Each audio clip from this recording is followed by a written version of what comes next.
Okay, guys, we're going to talk about meiosis. Hopefully you already took the time and went through this presentation just as a Google Slides so that you are ready to listen and add in any information that you need to know.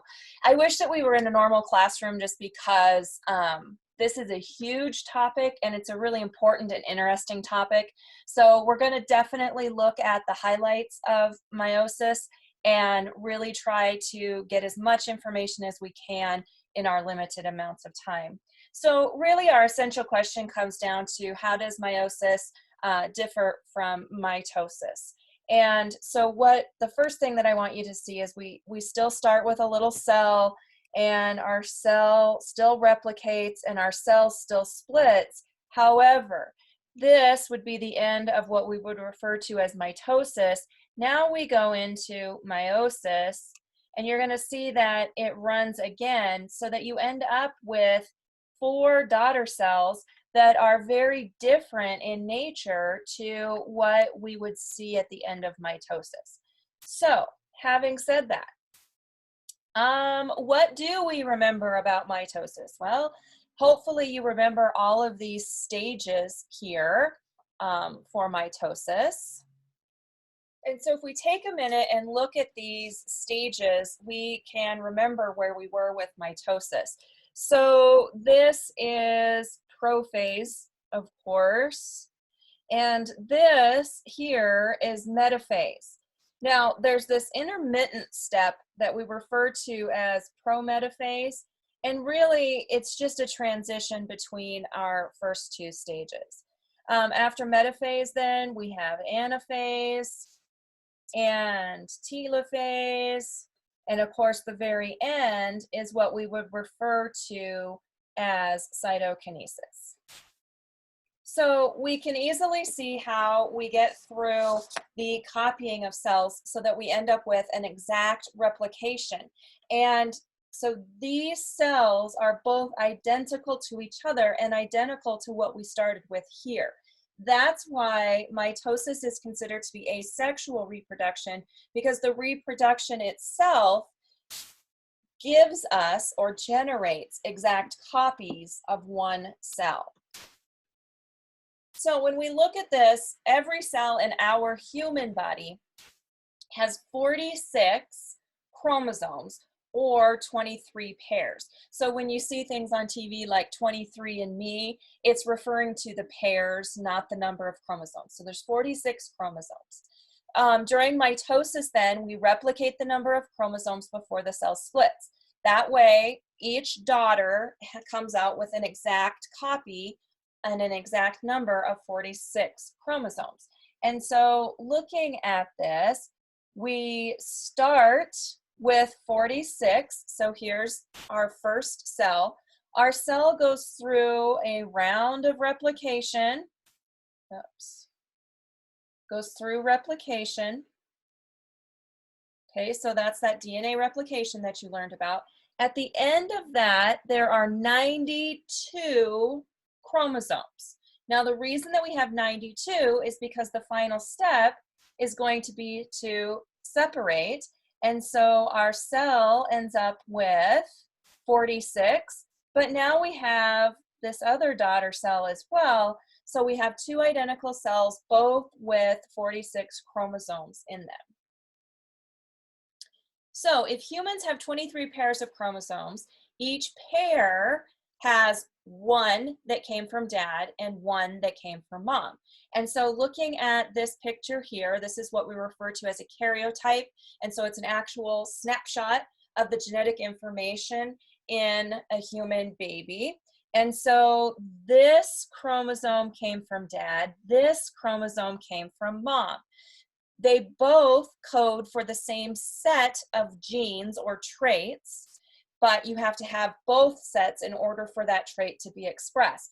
And so in this way, this is how we ensure that half of the information comes from mom and half of that information comes from dad. And so every one of these chromosomes will have 1 from each parent. And so we could sit here and we could mark all of dad's contributions to the offspring, and we could mark all of mom's contributions to the offspring. We'll go a little faster.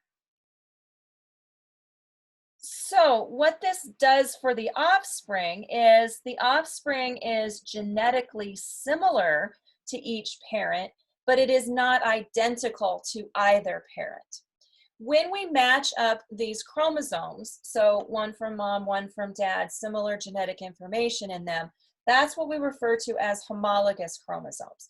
And so you'll hear that term, that when things are sorting out, homologous chromosomes are going to match up, and that's an important process. So if we think about our sex cells, if each egg and each sperm had 46 chromosomes, when they combined, that would mean that your baby would have 92 chromosomes. So that obviously isn't going to work because we aren't doubling our number of chromosomes every time we reproduce. So too many chromosomes, as we learned about in our genetic projects, is a bad thing. And so we want our baby to have the appropriate number of chromosomes, that 46 total. So that means that the first gamete, the sperm cell, has to have 23, and the second gamete, the egg cell, also has to have 23. And so when they come together, then you end up with the 46 total. Now, 46 only refers to humans and human cells. Every species has its own number of chromosomes. So now, instead of dividing once in order to get that number knocked down another half, cells actually, when they're forming gametes, have to go through division twice. Okay, so mitosis, when we're looking at that, goes through each of those stages once. We end up with two daughter cells that have, both cells have 46 chromosomes in each one. Now, in meiosis, we go through that cell division process 2 times. And what that means then is I have 4 daughter cells produced, and each one of those daughter cells then has 23 chromosomes in it. So when cells have only one set of 23 chromosomes, we call them haploid, so words that you need to know.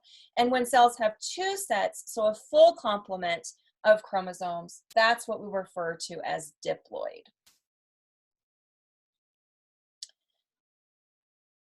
So as we go through this, you can see quite specifically and plainly that mitosis starts with a diploid cell and ends with 2 diploid cells.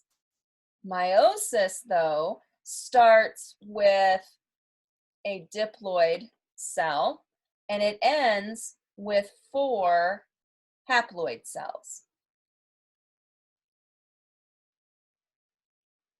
When we're looking at the structure of chromosomes, you're looking at one chromosome coming from each of your parents. And so we have this, and we have the purple chromosome and the green chromosome, and they're connected here at the centromeres. They go through, these are homologous, meaning they're the similar size, shape, purpose. Then they go through replication, and after replication, we have a tetrad, because now we have sister chromatids. So this chromosome that was on its own replicates itself.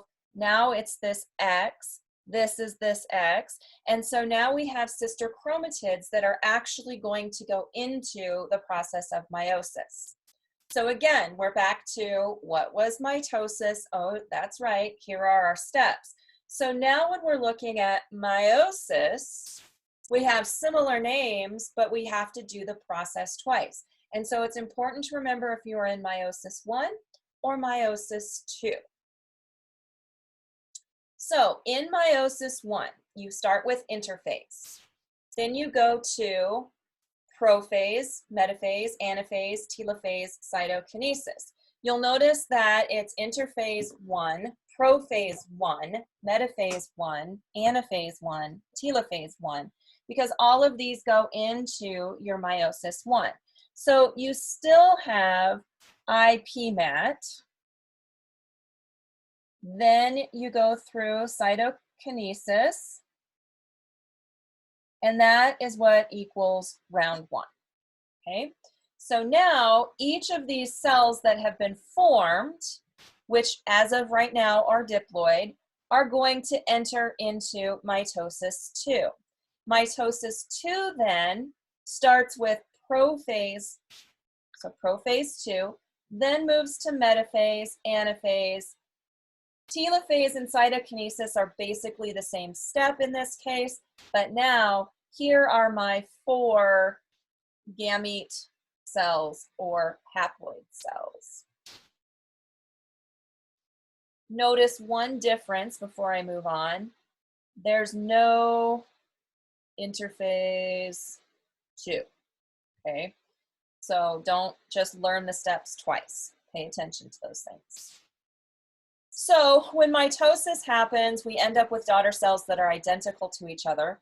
And the daughter cells being identical is a good thing, because when we're talking about our body cells, we absolutely want every cell in our body to have all of the same information so that it can perform all of the tasks that are necessary.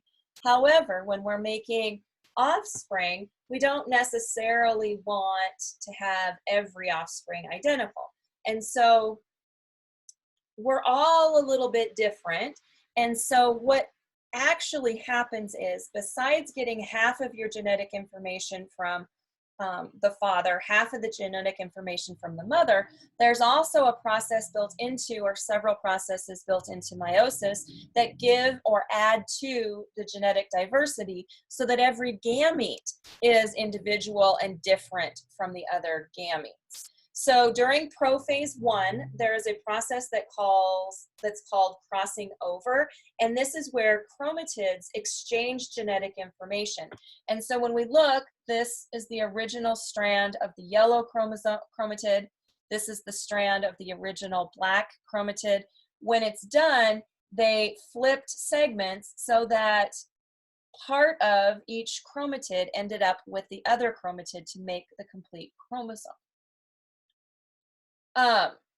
So by that way then, at the end of meiosis 2, our 23 chromosomes, every one of them is just a little bit different.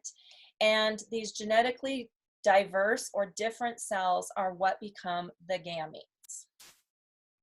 And so in this picture, you can see that each one of the gametes has homologous structures, homologous chromosomes. However, the structure of each of those chromosomes is slightly different, so that every gamete offers up a different combination of genetic information. And that is the end of this discussion. So in your notes, what you're going to notice is you have to list out your stages, give the characteristics of each of the phases so that you know what is happening. There's also some vocabulary that I've given you. Just be sure you go in and add your own notes so that you remember what each of those words means. And I will be getting a Quizlet together and pushed out to you so that you can practice these different things. If you have any questions, please get a hold of me. Thank you.